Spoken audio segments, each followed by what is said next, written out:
Hi guys, Chris here with Vital MX, and today we are doing a suspension test, which is going full circle on a previous test that we did last year regarding data acquisition from Motion Instruments with REP suspension. We'll include a link below in the notes, so you can go back and click through that, watch that video, and get familiar of kind of what we're going to be talking about today and how that affects the suspension that we built for this bike here. So the KX450 stock, the 2021, was, I've said it before, one of my favorite bikes for the chassis, the motor, but also the suspension. It was just a very good baseline for a bike. But in stock form, the front for me was very soft. So when we got the bike from Kawasaki, they actually put in what they call a half spring rate. So a 5.0 on one side, a 5.2 on another, so you get a 5.1, and that did help quite a bit.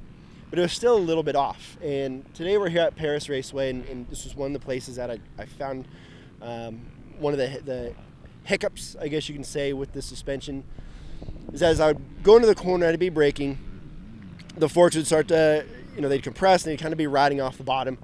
So I'd stiffen up the compression. Well, then on another part of the track, the forks would start the bars would start deflecting, and you get these little tank slappers as you're going around these corners. So I'd slow the rebound to try to calm the front down, go back to the braking bumps, and the forks would end up packing down because there's not enough rebound to keep them back up. REP, what they use is, for any of the bikes, they'll have a baseline setting of suspension. You have a 2021 KX450, they kind of have their baseline that they have, and they'll tweak it a little bit here and there based on your height, weight, riding style, etc. When they have data acquisition for you, they're able to go even a step further and to know your riding habits, and your exact riding style means how you go into a corner, how you go into ruts, how you apply the throttle, how you finish corners. All of that gets overlaid onto their suspension setting, and now they can massage the back end, tweak the front end, and actually make it 100% for you. When you have data acquisition and the suspension builder, the guys at REP know this, they can overlay that data into your suspension build, because even if you say, oh, I rev the piss out of my bike and this is just how I ride, well, your interpretation of riding it that way versus the suspension guy's interpretation may be very different. But data doesn't lie. You can say you ride one way and data can prove yes you do, or it can prove you're full of shit and you don't. So that's one of the really cool things with it, is it takes the guesswork out of suspension building. So again, for me, how I ride the bike, to be very hard into corners, get the bike turned, get on the gas, finish the turn off the rear. So this setup as it is, let's say you wanted to use the data acquisition. REP, they rinse the system. It's $800 a day. Now, when I say that, it's $800 a day. It's not a hard one day $800 cost. Talking to Mark, and he's okay with me saying this.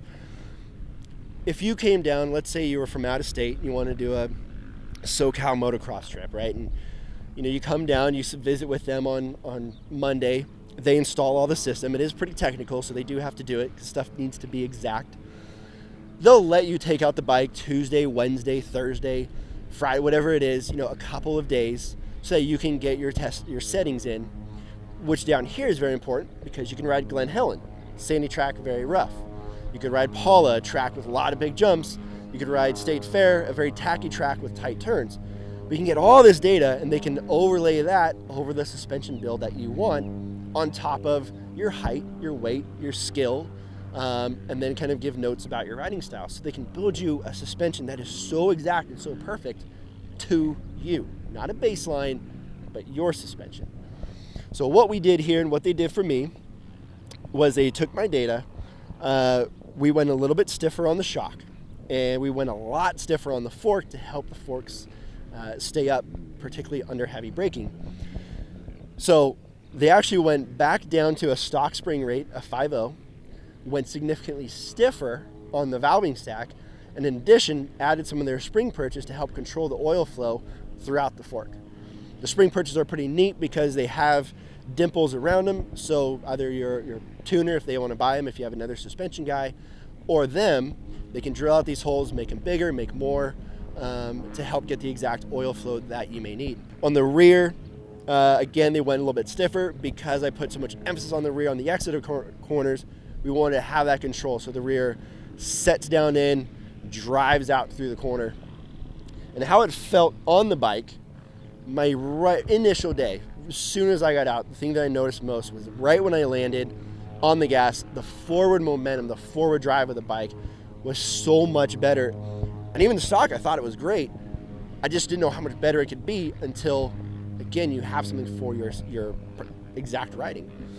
Going into corners, same thing, how hard I was able to charge into a corner through braking bumps, still find my rut, attack the rut, and then get out of there was so much better than what it was stock. Downside for me was if a track has good traction, it's not too bad, but there's a day where I went to Glen Helen, which has a lot of flat corners. Because of this setup, again, where the front rides kind of stiff, it almost feels like it rides high. Getting the bike to turn in is a little bit hard. So you kind of have to go in there, chuck the bike in, and then transfer the weight onto the back and finish the turn on the rear. Again, this setup for me, a data acquisition day, $800. It's about $500 for a Revalve front and rear, plus the spring purchase, which I didn't get the price at the time. So you're looking roughly a $1,500 probably to $1,700 setup for this. Is that a lot? Sort of. Is it less than factory or kit suspension? Significantly. And talking to Mark, even asking him, if a guy comes to you and says, I want to buy kit suspension for my bike, what would you recommend? Mark said he would almost always recommend doing the data acquisition first, because once they have your data, they can make your stock bike so damn good, you may not need the factory suspension that typically, again, you just get that baseline setting where it's going to be for a weight range, a skill range, maybe the type of track. You're still going to be in a ballpark. It's not going to be exact. And Mark can build you something exact for less than that with data acquisition. And in the case you still need more, he can still overlay that data acquisition on your kit suspension, and it will be kit suspension exactly for you. So really cool stuff, something to check out. I am massively happy with this setup. I think every time I get on the bike, I just have a grin bigger and bigger. So thank you so much to those guys for taking the time. There's a lot that they put into it. And I hope you guys enjoyed this video and got a lot of information out of it. For more videos, visit vitalmx.com, go to YouTube, VitalMX, click subscribe. Thank you guys so much for joining along. See you soon.